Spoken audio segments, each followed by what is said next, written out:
ब्रह्मा बाबा, सृष्टि के सृजनहार, जग के पालनहार, आदि पिता प्रजापिता ब्रह्मा बाबा, सृष्टि के सृजनहार, जग के पालनहार, जगत के तारणहार।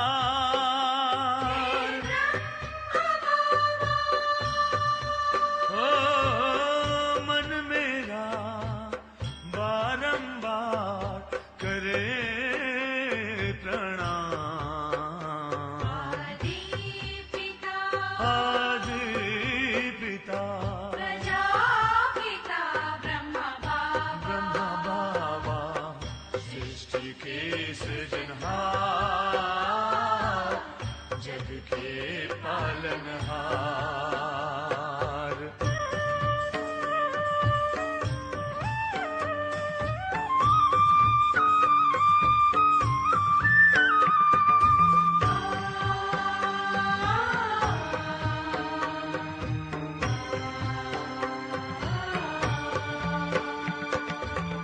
पावन दृष्टि से तूने किया सभी को है निहाल, त्याग तपस्या सेवा के दिए तूने अनेक मिसाल। हे युग श्रेष्ठा भाग्य विधाता, तेरी सेवा बेमिसाल, मन मेरा बारंबार करे प्रणाम।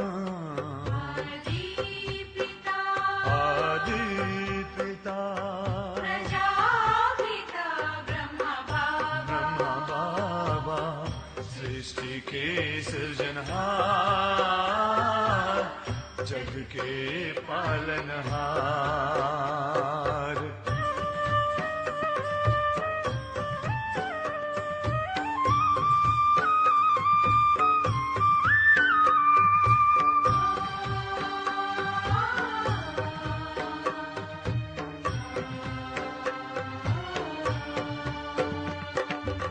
श्वास श्वास पर, कदम कदम पर दिए तूने ऐसे निशान, विश्व के कल्याण के खातिर तन मन धन किया कुर्बान।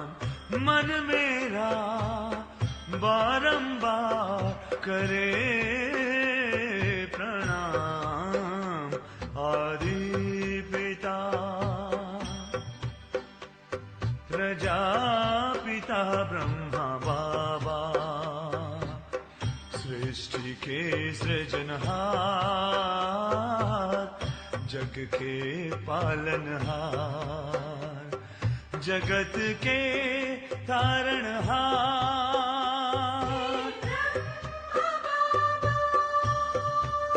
ओ मन मेरा बारंबार करे प्रणाम।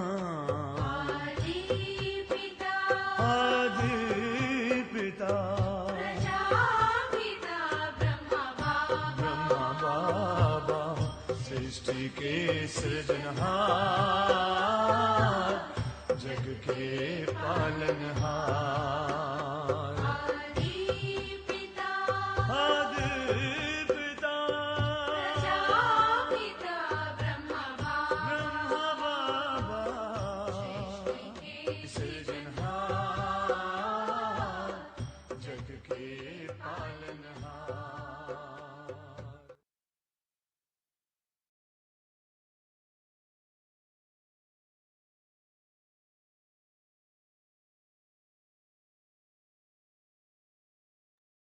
ओम शांति। ओम शांति जी, ओम शांति।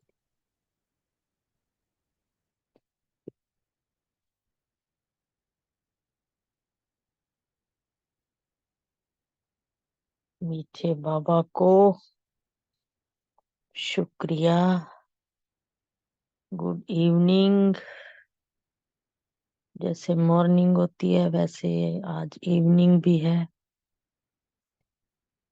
तो बाबा ने आज शुरू में कहा कि मुरली चलाने का हौसला भी रखना है तुम बच्चों को। मेरी आवाज आ रही है भैया? हाँ जी। मेरी आवाज आ रही है क्या? जी जी। अच्छा।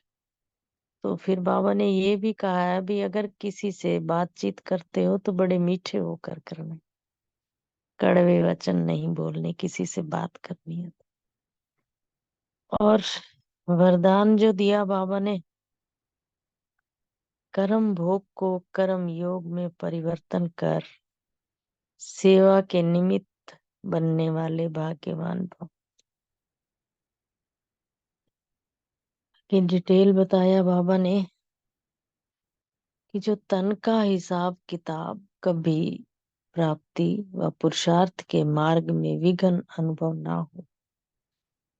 तन का जो हिसाब किताब करना है कभी भी तुम्हारे पुरुषार्थ में आड़े नहीं आना चाहिए। क्योंकि अगर तन बीमार है तो फिर सोचते हैं कि आज तो मेरे को बुखार है, मैं क्लास में नहीं जाता, आज मेरे को ये दिक्कत है, तो वो पुरुषार्थ में कमी आ जाती है ना। तो बाबा कहते हैं तुम्हारे पुरुषार्थ में कभी भी विघ्न नहीं आना चाहिए कि तन बीमार है। अगर तन की कभी भी सेवा से वंचित, तन कभी भी सेवा से वंचित नहीं होने दे। हमारा तन है वो सेवा में कभी भी आड़े ना आए। बाबा कहते हैं कि सदा तत्पर रहे सेवा के लिए। ऐसा तन, इसकी भी सेवा करो, तन की भी सेवा करोगे तभी तो आगे तुम सेवा कर पाओगे ना। तो भाग्यवान आत्मा कर्म भोग के समय भी किसी न किसी प्रकार से सेवा के निमित्त बन जाती है। बाबा कहते हैं जो भाग्यशाली आत्माएं होती हैं, चाहे उनके ऊपर कर्म भोग भी हो, फिर भी वो किसी न किसी प्रकार से सेवा के निमित्त बन ही जाती है। कर्म भोग चाहे छोटा हो या बड़ा हो, उसकी कहानी का विस्तार नहीं करना कभी भी। बाबा कहते हैं कर्म भोग का विस्तार नहीं करो, कहानी नहीं बनाओ, किसी को नहीं सुनाओ। तो उसे वर्णन करना माना समय और शक्ति को व्यर्थ गंवाना है। बाबा कहते हैं अपनी समय और शक्ति जो तुम्हें मिली है उसको व्यर्थ मत गवाओ। योगी जीवन माना कर्म योग को कर्म, योगी जीवन माना कर्म भोग को कर्म योग में परिवर्तन कर देना। यही है भाग्यवान की निशानी।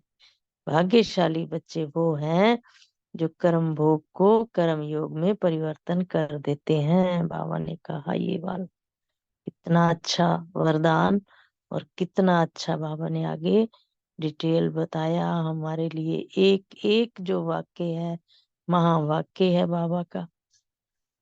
आगे बाबा ने जो स्लोगन दिया है, दृष्टि में रहम और शुभ भावना हो तो अभिमान व अपमान की दृष्टि समाप्त हो जाएगी। तो दृष्टि में रहम की भावना रखनी है। ओम शांति। शुक्रिया मेरे मीठे प्यारे बाबा। थैंक यू बाबा, थैंक यू सब बहन भाइयों का। ओम शांति। ओम शांति। शुक्रिया माता जी, बहुत सुंदर। आज 20 दिसंबर 2023 के साकार महावाक्य रिवाइज करते हैं। बाबा कहते हैं कि अपनी रॉयल चलन से सेवा करें और श्रीमत पर बुद्धि को रिफाइन बनाना है और माताओं का रिगार्ड रखना है। सारे विश्व में पीस स्थापन करना यह कर्तव्य बाप का ही है। कोई मनुष्य कितनी भी कॉन्फ्रेंस आदि करते रहें, जैसे पीस कॉन्फ्रेंस होती ही रहती हैं देश विदेश में, लेकिन बाबा कहते हैं नहीं हो सकता पीस जब शांति के सागर बाप बच्चों से पवित्रता की प्रतिज्ञा कराते हैं, तभी पीस स्थापन होती है। बहुत ही सुंदर योग का पॉइंट है। पढ़ते ही जैसे आत्मा ना रुक जाती है, कि जैसे वो अपने इस देह के हाथ को उठा लेती है कि हाँ बाबा, मैं प्रतिज्ञा करती हूँ पवित्रता की आपसे। एक मुरली में याद है बाबा ने कहा, तुम, बाबा भीख मांग रहा है तुमसे, एक जन्म के लिए क्या तुम पवित्र नहीं रह सकते अपने बाप के लिए? तो अभी के अभी सब बाबा से प्रतिज्ञा करें कि हाँ बाबा, मैं पवित्रता की प्रतिज्ञा करती हूँ, मन से, वचन से, कर्म से मैं सदा पवित्र हूँ।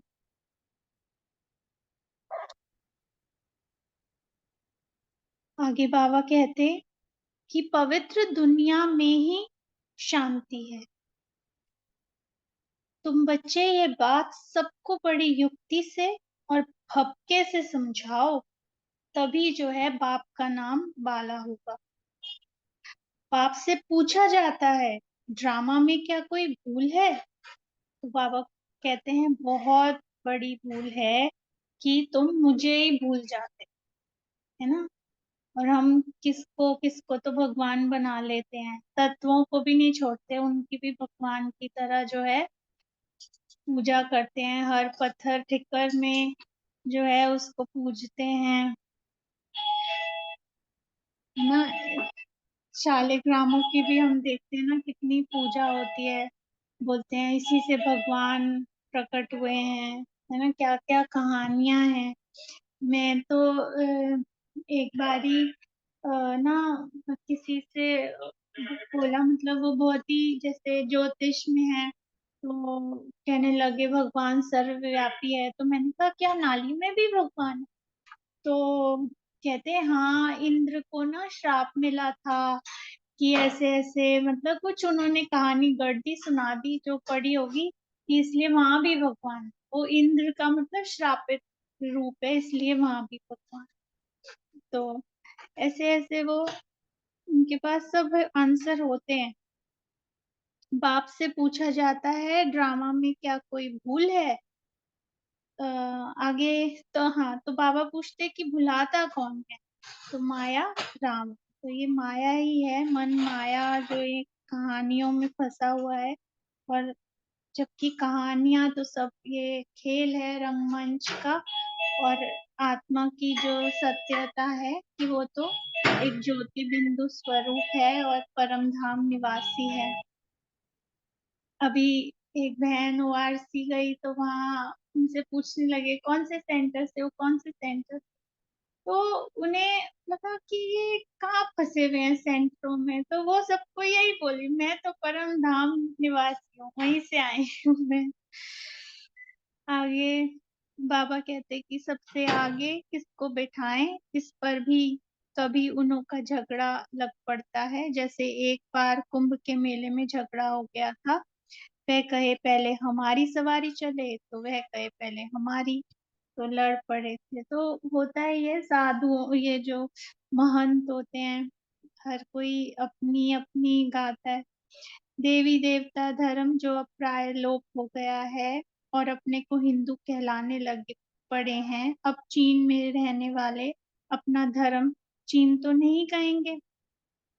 तो बाबा कहते हैं जो मेरे बनेंगे, राजयोग सीखेंगे और पवित्रता की प्रतिज्ञा करेंगे कि बाबा हम पवित्र बन 21 जन्मों का वर्षा लेंगे, वही मालिक बनेंगे। तो देखो, प्रतिज्ञा करते ही बाबा क्या मतलब हाथ में आपके रख देता है, आत्मा को क्या दे देता है, 21 जन्मों का वर्षा दे देता है।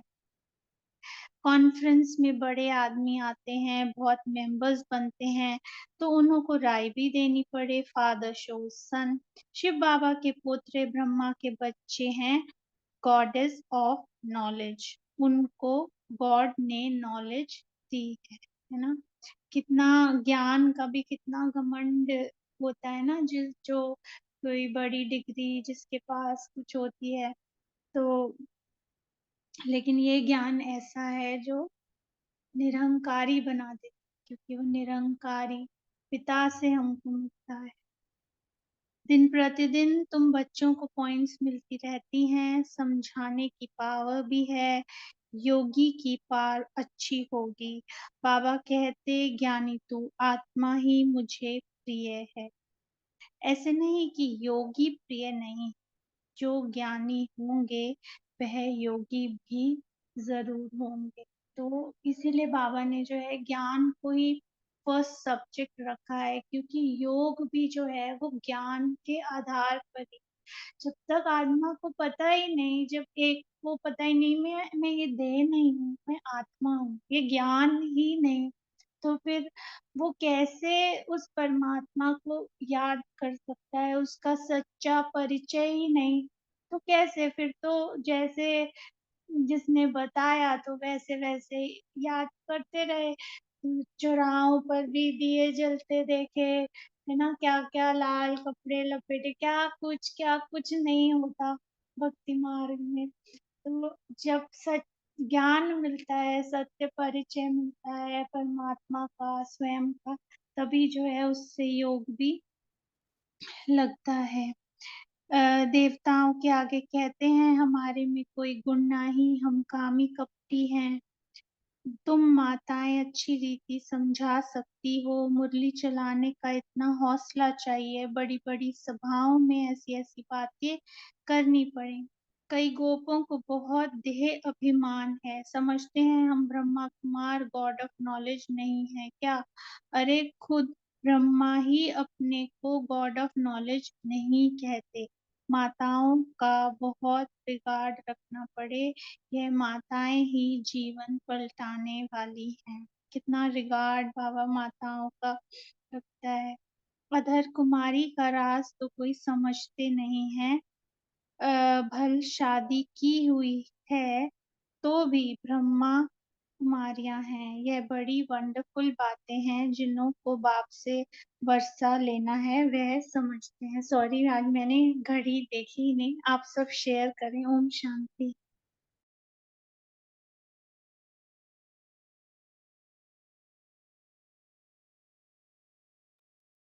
जी ओम शांति। Thank you. बाबा ने आज जो बोला रयाल चलन में चलना है, तो रयाल चलन के लिए जब मुरली नहीं पढ़ा पहले समझ में आया कि रयाल चलन कैसा है।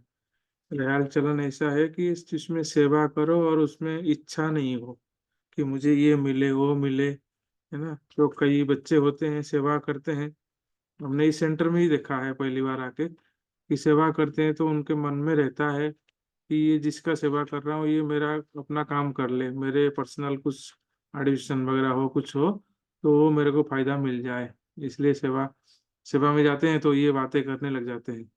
तो ये है रयाल चलन नहीं है। रयाल चलन बाबा ने आज बोला मीठी मीठी मधुर वाक्य होना चाहिए, साथ में मधुर सेवा के पीछे मेरा स्वार्थ नहीं हो, और सेवा में जैसे आंखें नहीं डूबे, जिसके पास सेवा करने जा रहे हैं उसी की चीज को देखने लगते हैं, कितना अच्छा चेयर है, कितना अच्छा ऑफिस है, कितना अच्छा कपड़ा पहना हुआ है। तो ये सेवा फिर रयाल चलन से हम थोड़ा सा नीचे आ जाते हैं।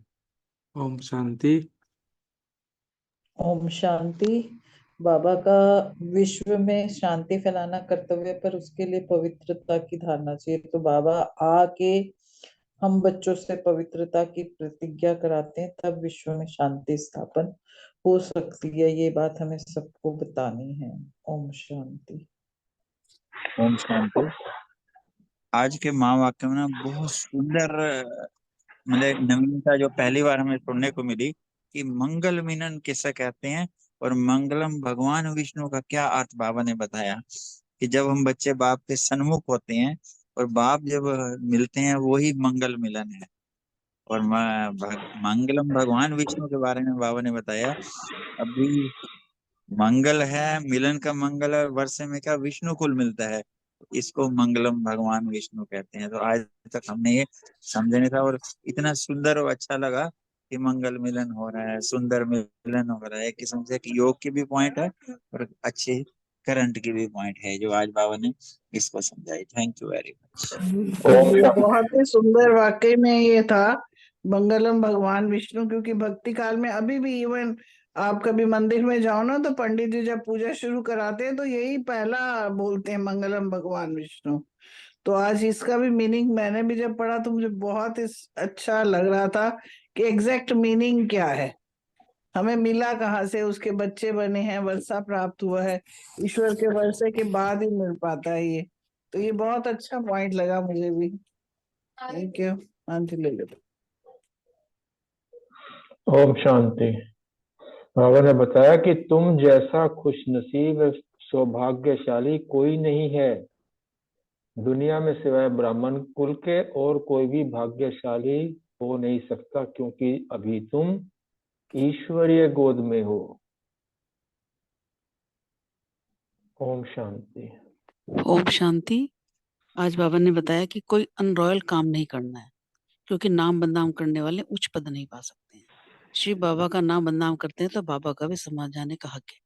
और बाबा ने कहा कि जब भगवान जीव आत्माओं से मिलते हैं तो वह मिलन बड़ा सुंदर है। बच्चे जानते हैं ईश्वर की वर्षा के बाद देवी वर्षा मिलता है तथा स्वर्ग में पुनर्जन्म मिलता है, तो तुम बच्चों को खुशी का पारा चढ़ा रहना चाहिए। तुम बच्चों को इतनी समझ है कि उतना और कोई मनुष्य मात्र को नहीं है। बाबा कहे उनको नहीं हो सकती है मनुष्य मात्र को, जितना तुम ब्राह्मणों को समझ है उतनी देवताओं को भी नहीं। ऐसे बच्चों अर्थात ब्राह्मणों को बाबा भी नमस्ते करते हैं। ये बहुत अच्छा पॉइंट था आज। ओम शांति। ओम शांति। थैंक यू सभी का। अभी अव्यक्त वाणी स्टार्ट करते हैं। 1 मिनट बाबा को साइलेंस में याद करके फिर स्टार्ट करते हैं।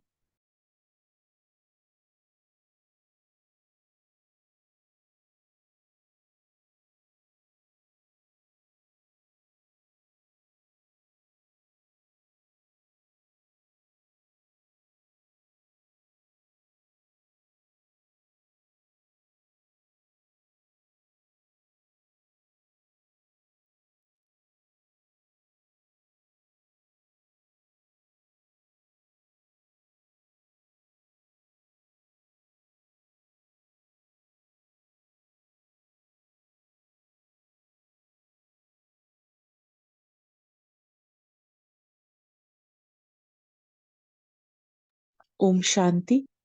आज कल की कंटिन्यूएशन में ही है।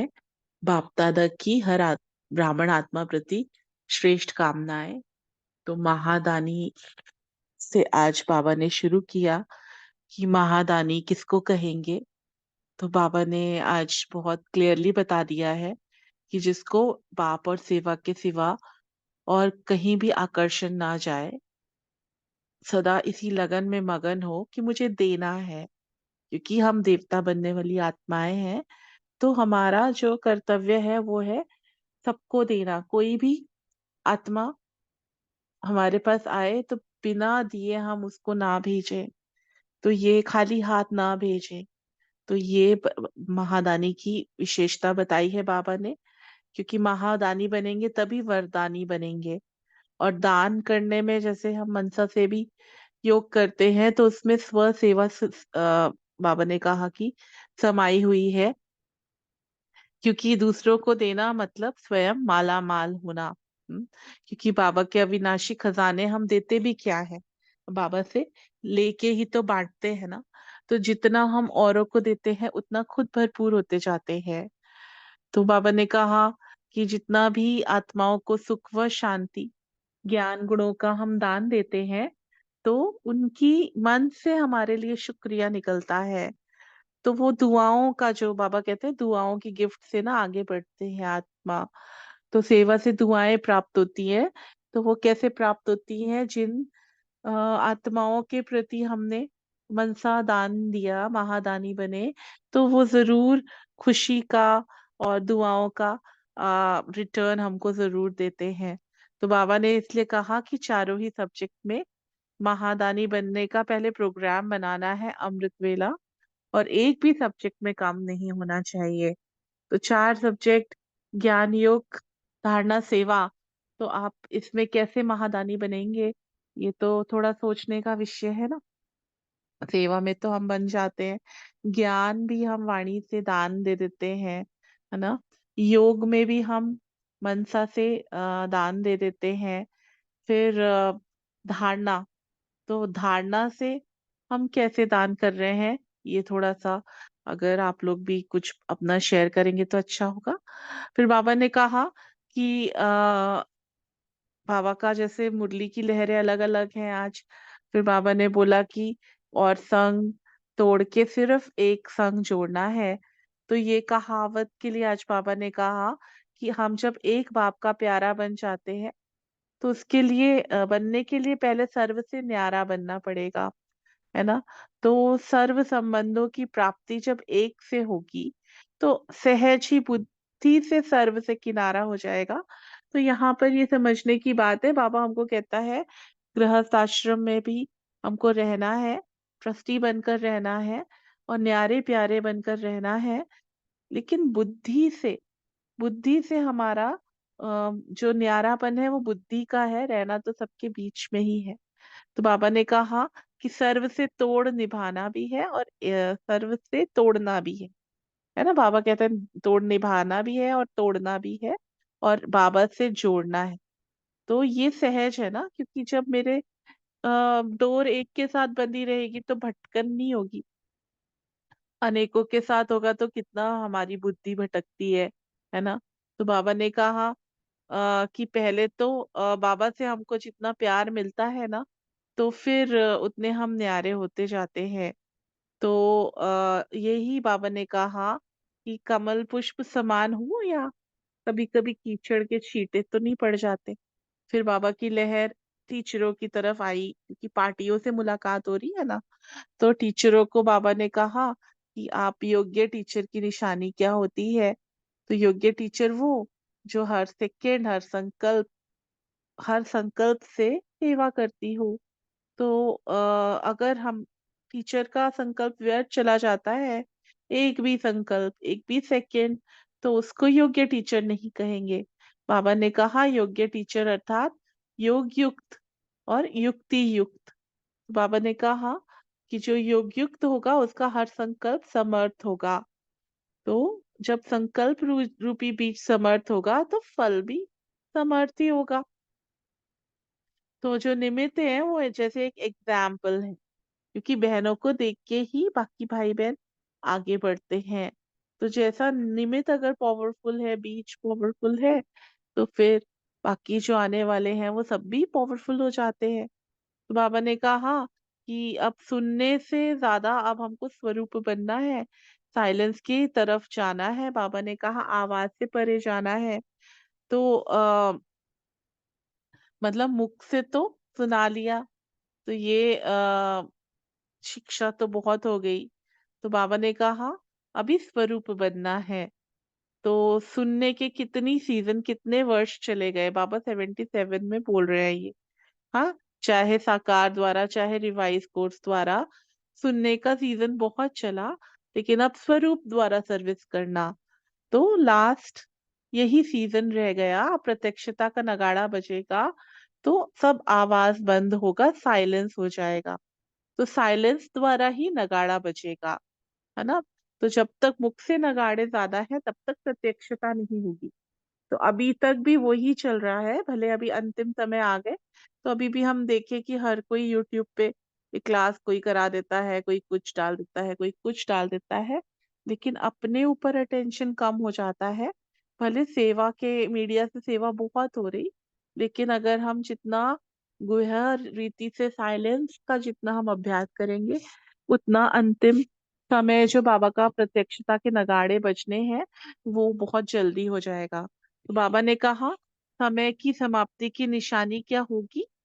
तो बाबा ने कहा कि ऑटोमेटिकली ही आवाज में आने का मन नहीं होगा।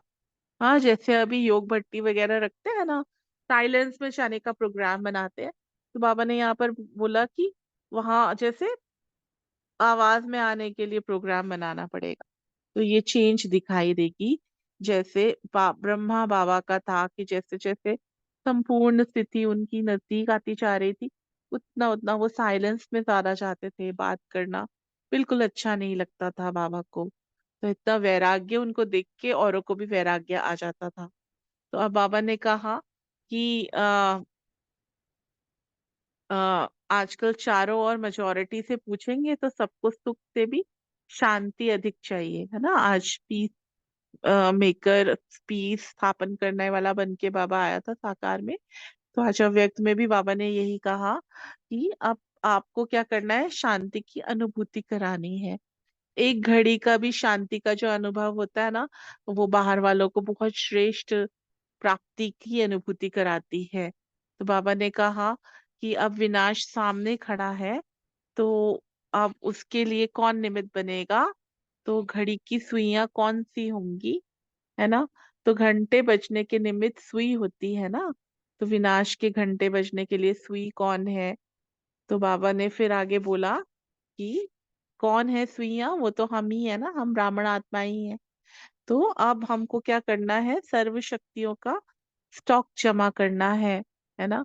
तो जितना जितना हम स्टॉक जमा करेंगे, है ना, तो हमको अनेक जन्मों तक प्रालब्ध मिलेगी। तो अगर स्टॉक जमा नहीं है तो हम देख सोच सकते हैं कि हमारी प्रालब्ध भी कम हो जाएगी। तो हमने जितना जमा किया उतना हमको महादानी बन के बांटना है। जो अंत समय भिखारी बन के आएंगी आत्माएं, सुख की, शांति की, प्रेम की, उनको हमें बांटना है। तो इसीलिए स्टॉक में सारी शक्तियां चाहिए। ऐसे नहीं कि समाने की शक्ति है, सहन करने की नहीं है तो क्या हो गया। लेकिन फाइनल क्वेश्चन में, फाइनल क्वेश्चन पेपर जो आएगा ना, तो वही क्वेश्चन हमको भटकाएगा जिसमें हमारी एक भी शक्ति की कमी होगी, वही हमारे सामने आएगा। तो बाबा ने ये कहा, इसलिए अभी हमको क्या करना है, सब शक्तियां चाहिए। जैसे कोई कह देता है ना कि धारणा नहीं है सेवा तो कर रहे हैं ना, सेवा नहीं है तो योग तो कर रहे हैं ना। लेकिन चारों ही सब्जेक्ट में हमको आ, एकदम परफेक्ट बनना है और फॉलो फादर करना है ब्रह्मा बाबा की तरह। और स्व चिंतन का स्टॉक अपने में जमा करना है। स्व चिंतन में अपने स्टॉक को जमा करने में, स्व चिंतन में स्टॉक को जमा करने में लगो। तो जितना जितना स्व चिंतन करेंगे, हम साइलेंस पे जाएंगे, उतना उतना शक्तियों का स्टॉक हमारा बढ़ता जाएगा। तो फिर बाबा ने कहा अब रिसर्च भी करनी है, भिन्न भिन्न स्वरूपों का, हर एक गुण का, उसके डेप्थ में जाना है। और फिर उसको हमने स्वरूप बन के उसके ऊपर रिसर्च करके, हम जब खुद उसको अनुभव करेंगे, उसका आनंद लेंगे, तभी तो हम दान करते टाइम हमको और ज्यादा हम उसको फोकस करके दान कर सकते हैं, है ना। दूसरों को देने से पहले जब हम स्वयं अनुभवी मूर्त होके उसका स्वाद चखा होगा, तभी तो हम दूसरों को चखा सकते हैं ना।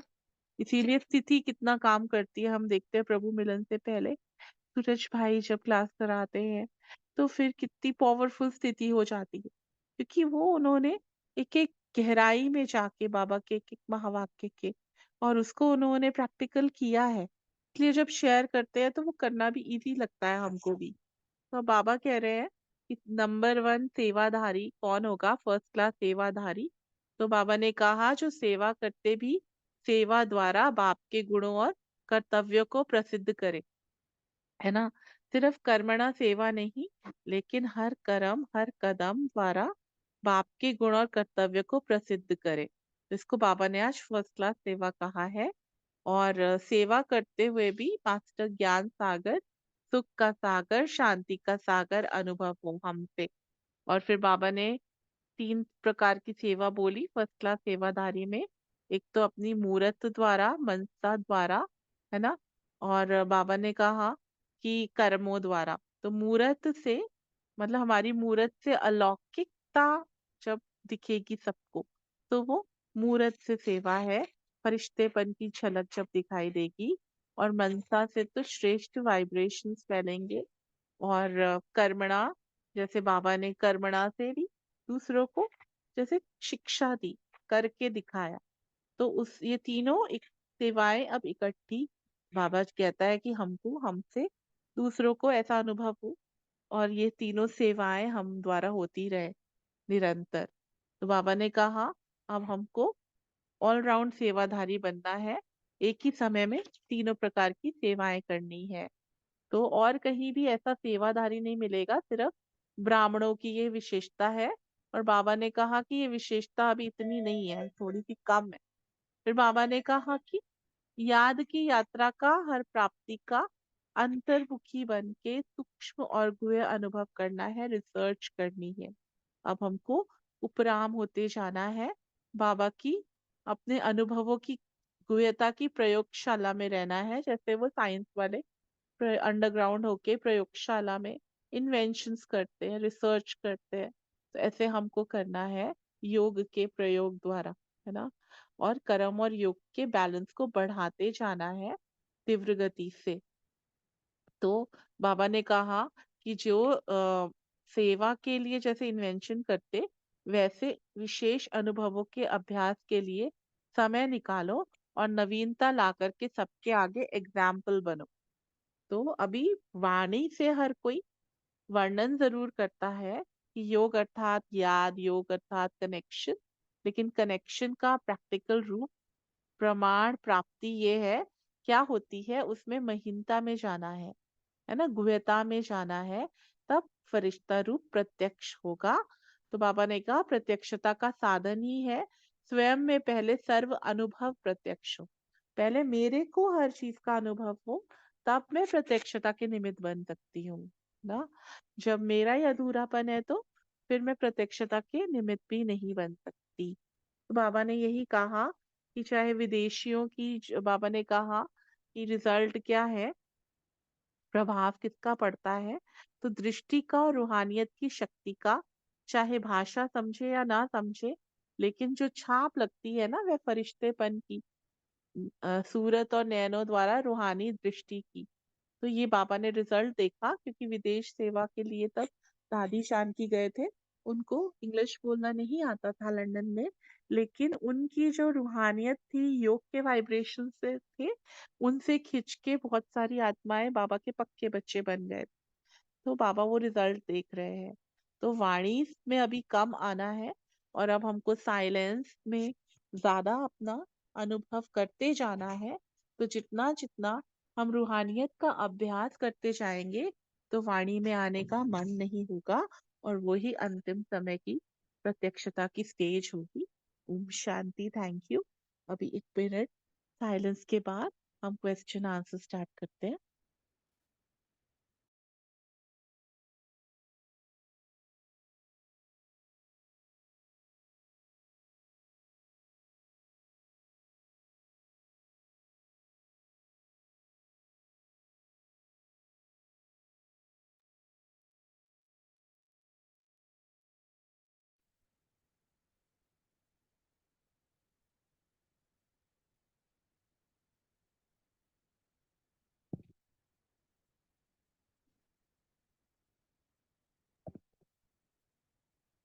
ओम शांति।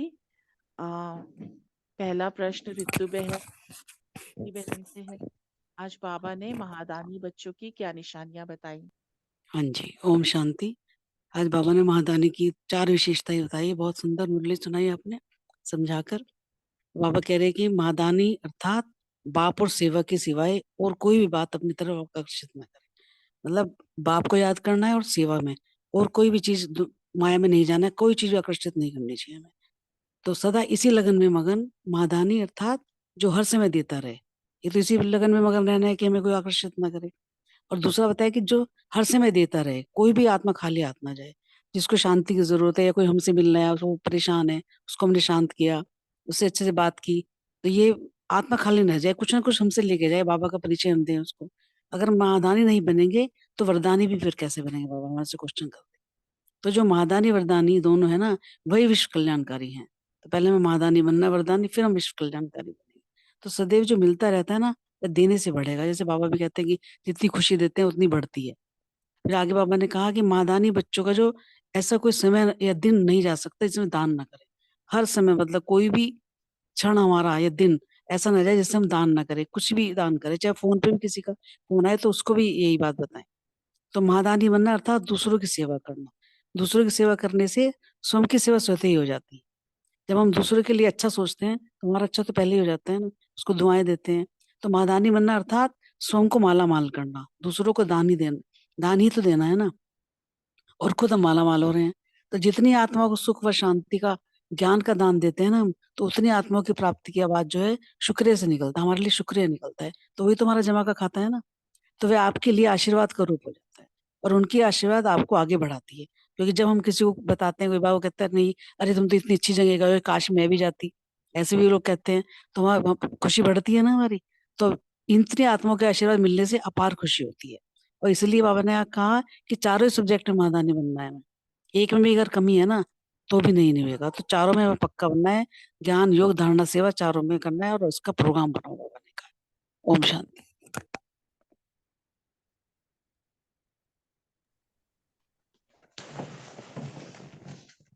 ओम शांति। थैंक यू अर्चना बहन, थैंक यू रितु बहन, बहुत सुंदर। महादानी बच्चों की निशानियां, तो सबसे पहले तो महादानी जो होगा उससे बाप और सेवा के सिवाय और कुछ दिखाई भी नहीं देगा ना, और कोई चीज उसकी तरफ उसको आकर्षित अपनी तरफ कर पाएगी। और वो इसी लगन में मग्न रहेगा कि मुझे हर समय देना ही देना है। कोई भी आत्मा आए मुझसे मिले तो खाली हाथ ना जाए। और जब वो महादानी होगा तभी वरदानी होगा, तभी विश्व कल्याणकारी बन पाएगा। तो जो महादानी होगा ना, उसका एक भी समय, एक भी दिन दिए बिना नहीं जा सकता। और दूसरों की जब हम सेवा करते हैं तो हमारी सेवा स्वतः हो जाती है। इसलिए महादानी बनना अर्थात ही स्वयं को माला माल करना है। और जितना जितना हम दूसरे आत्माओं को सुख शांति शक्ति का दान देंगे, उतनी उनसे हमें शुक्रिया मिलता रहेगा, और वो आशीर्वाद बन जाएगा। तो इसमें ना अर्चना मैम ने कहा था कि चारों तरह से हम महादानी कैसे बन सकते हैं, चारों सब्जेक्ट्स में। बे योग में हो सकता है, धारणा में कैसे, तो धारणा में हम इस तरह से योग महादानी बन सकते हैं। अगर हमारी धारणा इतनी अच्छी हो कि हमें देख के दूसरे का परिवर्तन हो, दूसरा अपने में सोचे कि इससे क्या मेरे को मिल रहा है, चेंज क्या आ रहा है, तो वो भी मेरे हिसाब से, बाकी पता नहीं, बाकी और सब शेयर करेंगे, वो भी एक दान हो गया ना। कि अगर मैं अपने अंदर धारणा कर रही हूँ और मेरे को देख के मेरे चाल चलन से किसी का अगर परिवर्तन होता है, तो मेरे हिसाब से वह भी दान है। ओम शांति। थैंक यू बाबा, थैंक यू परिवार। बहुत सुंदर। नेक्स्ट सुरेश माता जी, सुमन बहन और विनीता बहन। और संग तोड़ एक संग जोड़ने का क्या तात्पर्य है? हाँ जी, ओम शांति। बहुत अच्छा क्वेश्चन मिला मुझे। एक संग जोड़ना कैसे जुड़ेगा? तो बाबा ने कहा और संग तोड़ना पड़ेगा तभी एक संग जुड़ेगा। ये कहावत इसीलिए प्रसिद्ध है कि हमें और कोई भी प्यारा ना हो, बाप के बराबर कोई हो नहीं सकता। जो शिव बाबा हमारा है उसके बराबर हमें कोई ना हो, सिर्फ एक बाप, दूसरा ना कोई। तो अगर तुम्हें बाप का प्यारा बनना है तो उसके लिए सर्व से न्यारा होना पड़ेगा। सर्व से न्यारे नहीं होते तो बाप के प्यारे भी नहीं हो सकते। तो इसलिए बाबा कहते हैं अगर एक संग जोड़ोगे तो सभी प्राप्तियां तुम्हें अपने आप हो जाएंगी। तो ये बहुत दूसरों से किनारा करना सहज हो जाएगा। इसलिए जितना जितना तुम बाप संग जोड़ोगे, सहजता से चलोगे, और सर्व से तोड़ना और एक से जोड़ना इस आपके लिए बहुत सहज हो जाएगा। और एक द्वारा ही सब कुछ प्राप्त होता है। और अगर एक से प्राप्ति लेनी है तो कोई भी वस्तु तुम्हारे लिए अप्राप्त नहीं हो सकती, और कहीं पर भी बुद्धि नहीं भटक सकती। ओम शांति। बाकी आगे दूसरी बहनें बताएंगी। थैंक यू बाबा। ओम शांति। ओम शांति। आज बाबा ने कहा ना कि और संग तोड़ एक संग जोड़ो। ये कहावत बाबा ने कहा इसलिए प्रसिद्ध है क्योंकि एक बाबा का प्यारा बनने के लिए सबसे न्यारा बनना पड़ता है। सच बात तो यह है ना कि हम जैसे जैसे बाबा से जुड़ते जाते हैं तो बाकी और संग अपने आप टूटती जाती है। उसके लिए हमें कोई एफर्ट नहीं करना पड़ता। हमारा एफर्ट बाबा के साथ जुड़ने के लिए होना चाहिए। जितना जितना हमारा उस तरफ ध्यान होता है ना, हम दूसरी तरफ से अपने आप ही डिटैच होते जाते हैं। तो बाबा ने कहा है जैसे एक में ही सर्व संबंधों की प्राप्ति हो जाती है, तो बाकी सबसे अपने आप ही किनारा हो जाता है। तो सर्व से तोड़ना और एक से जोड़ना बहुत सहज हो जाता है। और इस बात में कोई वाकई में कुछ लगता ऐसे मतलब है ही नहीं कि फ्रेंड हमारा कौन है। कोई बात करनी है मन की, बाबा है, बाबा से बात कर लो। अब पेरेंट्स हैं, बहुत बड़े हो गए हैं, मतलब मैं उनसे कभी बात करती हूँ तो कई बार मेरी मम्मी नई बात को समझ पाते, तो मुझे ऐसा लगता है कि कई बार पहले आता था कि मम्मी पहले ठीक थे तो कितनी अच्छी तरह बात समझते थे। अब मुझे लगता है कि अब मुझे जरूरत ही क्या है, मेरे पास बाबा बैठा है, मतलब कोई भी बात, कोई भी सर संबंधी, कोई भी साथी, कोई भी अपना मित्र, सबसे ऊपर बाबा लगता है। और उसके लिए कोई एफर्ट्स नहीं करना पड़ता। हम बाबा से बातें करते जाते तो बाबा हमारा अपना बनता जाता है। और दूसरे संबंध, सगे संबंधी कैसे बस डिटैच, खाली एक खाना पूर्ति वाली बात रह गई है कि किसी के वहां जाना है, जस्ट कि हाँ किसी की डेथ होगी, वहां क्रिया पे जाना है, अच्छा टाइम बताओ कितनी देर जाना है, बस थोड़ी देर के लिए गए आ गए। और ऐसे ही शादी पार्टी वगैरह में भी गए आ गए। मुझे लगता है कि सब कुछ अपने आप ही, जैसे हम बाबा के होते जा रहे हैं ना, तो बाहरी चीजों से अपने आप ही किनारा होता ही जा रहा है। ओम शांति। शांति। बाबा ने कहा है कि सर्व संबंध जो है हमें बुद्धि से तोड़ने हैं और एक बात से जोड़ना है। जब हम एक से ही सर्व संबंध की प्राप्ति कर लेंगे तो हमारा जो है सहज ही सर्व से किनारा हो जाएगा। हमें कोई इसके लिए मेहनत नहीं करनी पड़ेगी। और जब एक बाप से प्यार होगा तो जो है हम सबसे अपने आप ही न्यारे होते चले जाएंगे। और एक के द्वारा जो है जब सर्व प्राप्ति होने से अपर्याप्त कोई भी वस्तु नहीं रहेगी जिस तरफ हमारी जो है बुद्धि भटके। तो हमें एक से जोड़ना है और सर्व से जो है अपना तोड़ निभाना है। ओम शांति।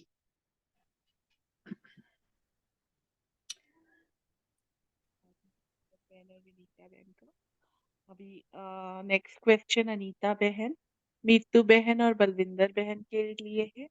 योग्य टीचर की निशानी बताए और साइलेंस के लिए आज बाबा ने क्या कहा। ओम शांति। बहुत ही सुंदर मुरली और बहुत अच्छे से आपने डिस्क्राइब की। बाबा ने योग्य टीचर की निशानी बताई कि जो योग्य टीचर होगा ना उसकी हर संकल्प से हर सेकंड सेवा होगी। बाबा ने बताया कि अगर एक भी सेकंड व्यर्थ जा रहा है तो उसको सिर्फ टीचर कहेंगे, योग्य टीचर नहीं कहेंगे। योग्य टीचर अपना एक एक संकल्प, एक एक सेकंड, इवन बाबा श्वास भी कहता है सफल करेगी। तो योग्य टीचर बाबा ने कहा योग युक्त होंगे, युक्ति युक्त होंगे, क्योंकि जब संकल्प ही समर्थ होगा, योग युक्त होगा, बीज है ना संकल्प हमारा, तो फल भी हमें उसका समर्थ ही मिलेगा। तो फिर बाबा ने कहा कि हम निमित्त है, अर्थात एग्जाम्पल है, जैसे एग्जाम्पल होगा वैसे और भी होंगे। मतलब जितना मेरे स्वयं में धारणा होगी, जितना ज्ञान योग को अपने जीवन में मैंने धारण किया होगा, उतना ही मैं एग्जाम्पल बनती जाऊंगी। और फिर बाबा ने कहा कि हम जैसे दूसरों को बताएंगे तो हमें, वो भी हमारे जैसे उतना ही ग्रहण करेंगे। क्योंकि बाबा हमेशा कहता है ना, अपने समान बनाओ। बाप समान हमें बनना है और दूसरों को अपने समान बनाना है। कम से कम बाबा कहता है अपने समान तो बनाओ, जितना खुद धारण किया उतना दूसरों को तो कराओ। बाबा ने कहा कि साइलेंस के लिए बाबा ने बोला कि अभी जो है ना सुनने सुनाने का समय नहीं है, क्योंकि किसी के पास टाइम नहीं है। और सच्ची बात तो ये है कि लोगों के पास बहुत ज्ञान है। ये मोबाइल ने लोगों को इतना ज्ञान दे दिया है, हर कोई कहता है हाँ ये तो हमें पता है, ये तो हमें पता है। तो अब है, बाबा ने कहा साइलेंस में रह के, आवाज से परे जाके, स्वरूप बन के उनको हमें ये अनुभूति करानी है शक्तियों की, गुणों की। जब हमारे में इतनी शक्ति होगी, हमने स्वयं में गुणों को धारण किया होगा, तभी हम दूसरों को उसका अनुभव करा पाएंगे। तो मुझे पहले स्वयं में ये सब धारण करना है, तब मैं दूसरों को साइलेंस में रह के उसकी अनुभूति करा पाऊंगी। इसका हमें अभ्यास करना है। ओम शांति। ओम शांति। थैंक यू सभी का। आज बाबा ने केपेबल टीचर के बारे में बताया। केपेबल टीचर मतलब बाबा द्वारा मिले हुए जो हमारे जो सटल ट्रेजर्स हैं, सूक्ष्म खजाने, उनके द्वारा सेवा करना, तो हम केपेबल टीचर बन सकते हैं। और हम हर एक अपने लिए खुद ही टीचर हैं, अपना अपना टीचर है, अपने कर्म इंद्रियों के टीचर हैं, अपने आप को सिखाने वाले। बाबा से जो शिक्षा मिली वो पहले खुद पर इम्प्लीमेंट करने वाले, तो खुद को टीच करने वाले। तो बाबा द्वारा मिले सूक्ष्म खजाने जैसे एवरी सेकंड और एवरी थॉट को सेवा में लगाना। अगर हमारा एक भी थॉट और एक भी सेकंड वेस्ट होता है तो हम टीचर हैं, केपेबल टीचर नहीं है। तो केपेबल टीचर बनने के लिए हर सेकंड और हर विचार को सेवा में लगाना है। अगर ये खजाने हमारे व्यर्थ जाते हैं तो सिर्फ टीचर कहलाते हैं। तो जितना सुप्रीम टीचर से हमारा कनेक्टिविटी होगी क्लियर, उतना योग युक्त भी होंगे हम, और युक्ति युक्त मतलब एक्यूरेसी और ऑटोमेटिकली आती जाएगी। उतना हमारा हर कर्म एक्यूरेट होता जाएगा जितना हम योग युक्त होंगे। हर थॉट एक्यूरेट होगा। जब बीज समर्थ तो फ्रूट भी उसका समर्थ अर्थात मीठा ही निकलेगा। तो योग्य टीचर निमित्त है हम एग्जाम्पल सेट करने के लिए औरों के सामने, इसलिए हमें अपने ऊपर बहुत बहुत अटेंशन देना है। और जो थर्ड सब्जेक्ट है उसको बहुत गहराई से अपने में धारण करना है।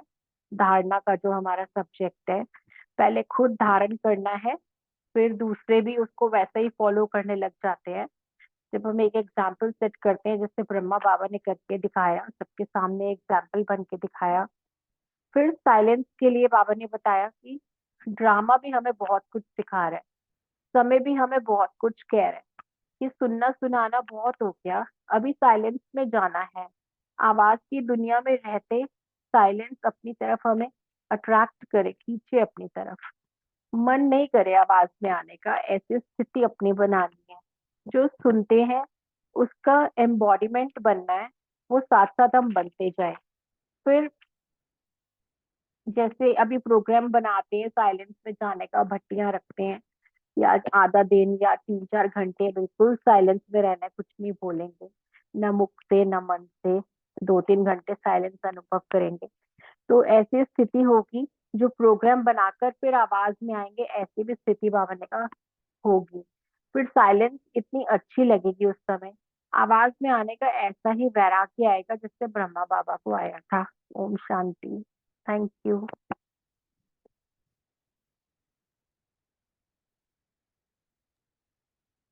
थैंक यू अनीता बहन। क्वेश्चन जो है रजनी बहन और उमा बहन के लिए है, समय की समाप्ति की निशानियां क्या है?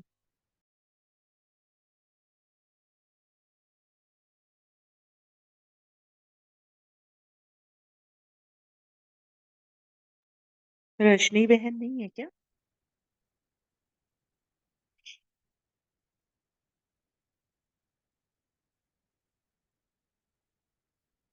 है रजनी बहन। उमा बहन?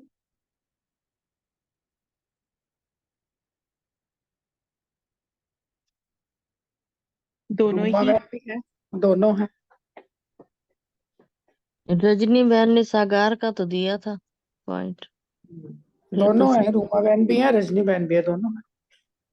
हाँ, रूमा बहन ने भी दिया था, ठीक। कोई नहीं, अगर बाद में उनका आ जाए तो। विजय भाई और अशोक भाई के लिए नेक्स्ट क्वेश्चन है, सदा स्वच्छ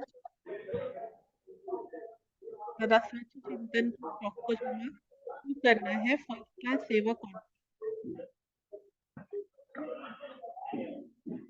ओम शांति। हाँ बोले भैया। अशोक भैया आप बोल रहे हैं, आपने बोला, आप बोलो। नहीं आप बोले, कोई बात। अच्छा चलो, थैंक यू। बहुत सुंदर महावाक्य। पहली बार जब मैंने ये पढ़े ना, मतलब अभी ये लगा कि इसका तो एक एक वर्ड जो है इम्प्लीमेंट करने वाला तो है ही, मतलब पूरी मुरली ही रटी होनी चाहिए, मतलब स्मृति में होएगी तब स्मर्थ बनेंगे। जैसे अपना प्रश्न है अ,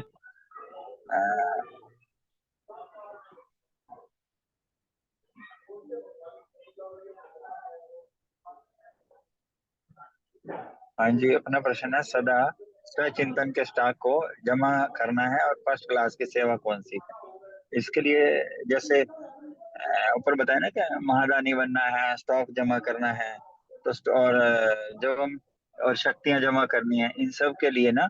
और बाबा ने एक और भी इशारा दिया है कि जैसे हमारा बाबा है ना, ज्ञान गुणों का सागर है, ऐसे हमें फॉलो फादर करना है और ऐसा पुरुषार्थ करना है कि स्वय चिंतन, क्योंकि स्वय चिंतन करेंगे, साइलेंस में जाएंगे, अंतर्मुखी रहेंगे, तो हमारे पास ना स्टॉक जमा होएगा। और स्टॉक जमा होएगा तो अनुभव भी बढ़ेंगे, तब हम जो है वो सेवा कर पाएंगे। और फिर बाद में ना समय के ये पछतावा भी नहीं होएगा। अभी भी हम वो पल याद करते हैं ना, पहले ऐसे करते थे, ऐसे करते थे, ऐसे बाबा मिलन लिंक में करते हैं, या कितना फ्लो कैसा होता है, ताकि हमें वो उसका पछतावा नहीं होगा। तो हमें ज्यादा से ज्यादा स्वय चिंतन में रहना चाहिए। स्वय चिंतन में जैसे स्वदर्शन चक्कर हो गया, 5 स्वरूप के अभ्यास हो गए, या जो भी महावाक्य बाबा उच्चारण करते हैं, तो उनका जो है उस चिंतन में रहना। तो स्वय चिंतन में रहते हैं तो प्रगति होती है, और पर चिंतन में रहते हैं तो बंदा गिरता है। और वैसे भी बाबा ने ये भी इशारा किया कि हर सब्जेक्ट में हमें आगे बढ़ना है, और एक एक गुण का और शक्ति का ना बेसिकली हमें अनुभवी बनना है। तो वो बिना स्वय चिंतन के, बिना उसके ऊपर वर्किंग करके हम उसमें आगे नहीं बढ़ सकते। और जो आज के समय में पीछे भी स्पार्क के माध्यम से जो है स्पार्क बना, रिसर्च बनी सारी है, वो सारे बाबा के महावाक्यों से ही बनी है। उसी पे एक एक गुण पे पूरे प्रोजेक्ट हो गए, शक्तियों पे पूरे प्रोजेक्ट अभी भी चल रहे हैं। तो इन्हीं के हिसाब से है, जब हम कोई भी प्रोजेक्ट बनाते हैं, उस पर वर्क करते हैं, तो सर्टनली जो है ना उनका हमारे पे मतलब इम्प्लीमेंटेशन में फर्क पड़ता है। और बाबा ने अगला प्रश्न जो पूछा है कि फर्स्ट क्लास पुरुषार्थी किसे कहते हैं। फर्स्ट क्लास पुरुषार्थी का मतलब तो ये हो गया ना कि जो सेवा तो करते हैं, साथ उनकी सेवा से बाप के गुणों और कर्तव्य की प्रत्यक्षता होती है। वो खाली कर्मणा सेवा नहीं करते, मतलब हर उनकी उपस्थिति भी सेवा है, उनकी उपस्थिति भी सेवा है, उनका साधारण कार्य भी विशेषता है, वो भी एक सेवा है। चाहे स्थूल करें, किस भी करें, उससे वही प्रकट होता है। और सेवा करते हुए ना बेसिकली ऐसी अनुभूति हमने कईयों से हम करते भी हैं, कई अपने से भी करते होंगे, कि वाकई जो बाबा चाहता है ना कि वो तो सागर है ही है। मेरे बच्चे भी ना मास्टर सागर बन के, चाहे वो शांति की अनुभूति कराएं, प्रेम की अनुभूति कराएं, शक्तियों की अनुभूति कराएं, निर्भयता की अनुभूति कराएं। जब हम ऐसा लक्ष्य रख के हम कोई भी कर्म करते हैं या कुछ करते हैं ना, तो वो एक फर्स्ट क्लास कहेंगे। को अभी भी होगा ना, कई बार कहते हैं ना अल्लाह लोग हैं, तो अलौकिक लोग हैं, तो लोग जस्ट लाइक फरिश्ते लोग हैं। ये सेवाएं जब हम स्वरूप में होंगे, ये चीजें करेंगे, तब उसको फर्स्ट क्लास पुरुषार्थी। Thank you very much. बहुत सुंदर भैया भाई, थैंक यू। बहुत अच्छे आपने एक्सप्लेन करके समझाया हमको। स्वचिंतन का स्टार, जैसे अभी बात चल रही थी कि वाचा की सेवा तो बहुत हो गई है, अब जो है अंतर्मुख होके हमें अपना स्टॉक जमा करना है। विजय भाई ने इस चीज को बहुत अच्छे तरीके से समझाया है। स्वचिंतन ही हमें करना, इंट्रोस्पेक्शन करना है कि हमारा स्वचिंतन हो जाएगा। और जमा क्यों करना है? क्योंकि ये संगम युग पे हमें बाबा का हाथ मिला, बाबा का साथ मिला, बाबा के वरदानी बोल मिले, बाबा का ज्ञान मिला। अगर हम इस समय को सब कुछ मिलने के बावजूद भी अगर अपने आप को नहीं बदल पाए, समय निकल जाएगा, समय कभी भी पलटता नहीं है। और उसके बाद कहीं बाद में ये पश्चाताप करना पड़े कि मुझे बाबा भी मिला, बाबा का साथ भी मिला, मैंने अपना भाग्य अपने हाथ से बनाने की कलम भी मिली, लेकिन नहीं मना पाया। तो ये पश्चाताप ना करना पड़े, इसलिए बाबा ने इसी को कहा कि अभी से जो है अपने स्वचिंतन में लगो। बाबा के जो ज्ञान गुण शक्तियां जो हमको मिली है, उसको केवल अब सुनना या सुनाना नहीं, उसका स्वरूप बनते चले जाना है। जितना जितना हम स्वरूप बनते चले जाएंगे, अनुभवी मूर्त बनते चले जाएंगे। तो जैसे बात चलती है ना, बाप गान सागर है, तो हम इसी प्रकार हमें भी मास्टर सागर की उपाधि तभी मिलेगी, हमें ऐसा पुरुषार्थ करते रहना चाहिए। ये हमें जमा करना है। फर्स्ट क्लास सेवा भी बाबा की जो ज्ञान गुण शक्तियां मिलती हैं, हमें सबसे पहले तो वही, जो सेवा भी अगर करते हैं तो बाप के गुणों की, कर्तव्य की सेवा करें, उसका ही हम हर उसका ही चिंतन करें, उसका ही जिक्र करें। केवल कर्मणा सेवा ही नहीं, लेकिन हमारे चेहरे चलन के द्वारा, हमारे कर्मों के द्वारा वो बाप प्रत्यक्ष हो। अब हमारी जो असली जो सेवा होती है, क्योंकि जैसे अभी एक बहन ने बताई थी कि मोबाइल से ज्ञान हर एक के पास पहुंच गया और हमारे से ज्यादा पहुंच गया है। अब तो केवल प्रैक्टिकल रूप में हमें उसका स्वरूप करके चलते फिरते उस ज्ञान को जो है प्रत्यक्ष करना, उस बाबा को प्रत्यक्ष करना, कि वाकई में हर एक के सामने कोई अगर हमारे चेहरे चलन को देख के, हमारे व्यवहार को देख के, हमारे संबंध संपर्क में अगर आता है, वो ये महसूस करे वाकई में आपके साथ बैठकर ठंडापन महसूस होता है, शांति महसूस होती है, एक अलौकिकता महसूस होती है। तो ये बाप के जो है गुण और बाप के कर्तव्य को प्रसिद्ध करना हुआ। ये ऐसी फर्स्ट क्लास की हमें सेवा करे। उसके मुंह से अनायास ये निकले कि वाकई में आपका ज्ञान बहुत ही यूनिक है, अलौकिक है, और आपके पास बात करके शांति का अनुभव होता है, सुख का अनुभव होता है। तो जब हम अपने अंदर ये सुख का अनुभव, शांति का अनुभव करेंगे, तभी ये जो है अन्य आत्माओं को हम ये अनुभव करा पाएंगे। और जो 3 प्रकार की जो बताया कि मूरत से चल, कोई भी मूरत से मीन्स हमारे चेहरे चलन से, चलते फिरते भी हर आत्मा को ये महसूस है वाकई में तो फरिश्ता है, इसकी चाल कैसी है, इसका तो बोल, वो हमारे एक एक बोल के लिए, एक एक वाक्य के लिए भी तरसे कि ये मुख से कुछ बोले और मैं उसको धारण करूं। जैसे बाबा के वाक्यों को हम सुनते हैं ना कितने तल्लीनता से कि अगला शब्द क्या होगा, ऐसा हमारा जो है, क्योंकि हम मास्टर हैं, तो हमारे से भी, हमारे चेहरे चलन से भी जो है फरिश्तेपन की जो है अलौकिकता को जो है वो होना चाहिए। मनसा द्वारा तो हम करते ही हैं, और व्रत हमारी शेष वृत्ति अन्य आत्माओं के लिए शुभकामना शुभ भावना रखते हैं। अलौकिकता से मोड़ से जो है हम कर्मणा सेवा कर देते हैं। तो जो चेहरे चलन से, जैसे अभी प्रीति बहन ने इस चीज को टच किया था कि जब हमारे चेहरे चलन से अन्य आत्माओं को सुख शांति आनंद की अनुभूति होती है, तो ये एक हमारी जो है ये भी एक सूक्ष्म सेवा हो जाती है। और इसी को ये हमारी तब होगी जब वो सारे गुण ज्ञान शक्तियां हमारे जितने भी हैं, पूरे एक नहीं, सारे शक्तियां, सारे गुण जो है हमारे अंदर जो है अनुभव होने लगे, और वो जो है हमारी धारणाओं में आ जाए। हमारी धारणाओं से, चेहरे चलन से जो है वो जो सेवा होगी, ये भी एक तरीके से वो दानी महादानी वाली स्थिति जो है वो तो पड़ेगी। और महादानी तब जब हमारे अंदर सारे गुण होंगे तभी हम देने के लायक बन पाएंगे। ओम शांति।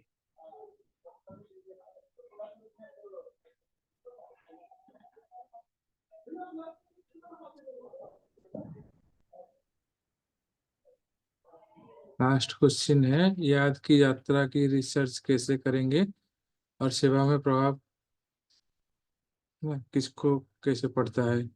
तो ये बाबा ने इसमें बताया मुरली में कि जो हमारा याद की यात्रा है, हम याद की यात्रा तो करते हैं लेकिन उसको टारगेट लेके करना है। बाबा ने बोला कि संकल्प रचो और याद की यात्रा करो, फिर याद कितना सिद्धि हुई, कितने % में सिद्धि हुई है ना, तो उसको भी आप मतलब मेजर करो।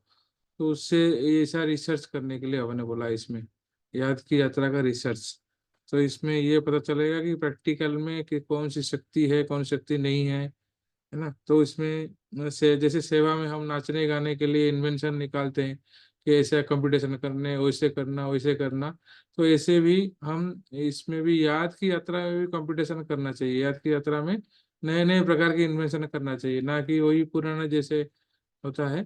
थोड़ा नया नया इन्वेंशन करने से इंटरेस्ट रहेगा, और इंटरेस्ट से ही फिर रिसर्च भी अच्छा होगा।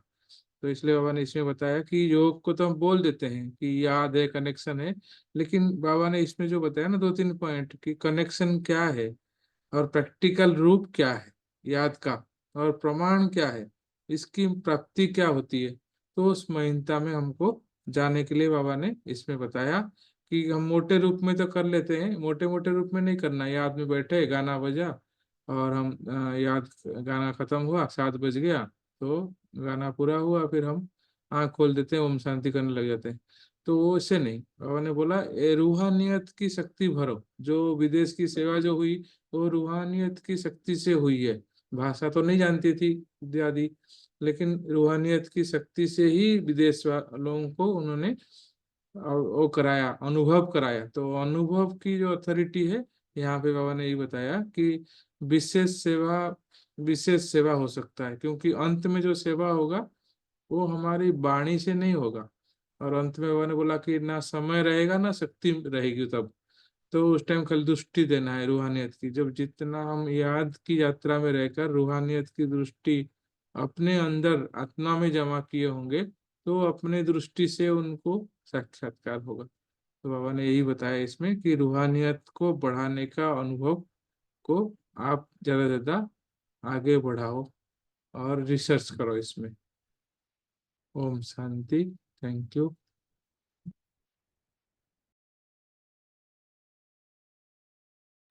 ओम शांति। और ये मैं अपना आंसर दे दूं अभी क्वेश्चन के।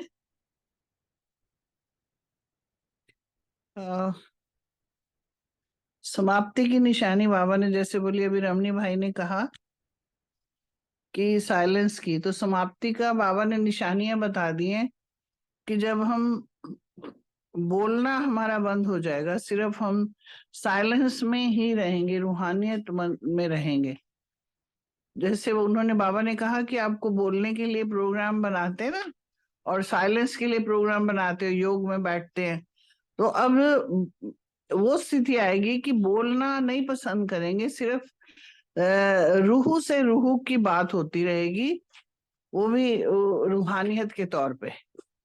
और फिर बोलने के लिए प्रोग्राम होगा कि अब बोलिए। तो ये चीजें बाबा ने कहा ये आपकी नेचुरल होंगी, इसमें हमें प्रोग्राम नहीं रखना पड़ेगा।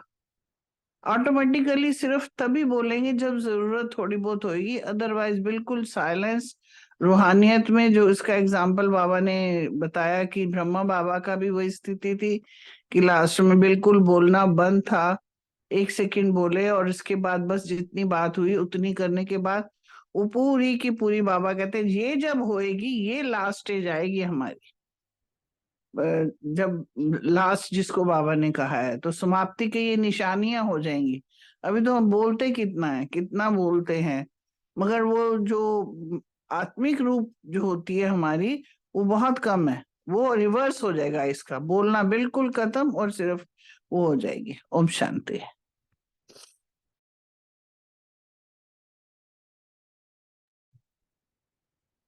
Thank you.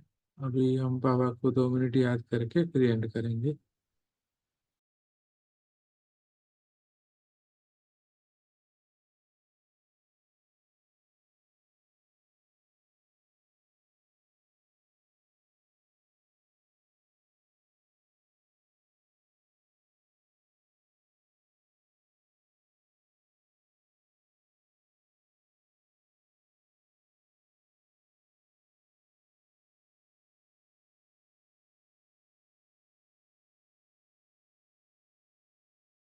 इंसान को जीने की कला सिखलाता है राजयोग। दुख दर्द रोगों से मुक्ति दिलाता है राजयोग। दुख दर्द रोगों से मुक्ति दिलाता है राजयोग। इंसान को जीने की कला सिखलाता है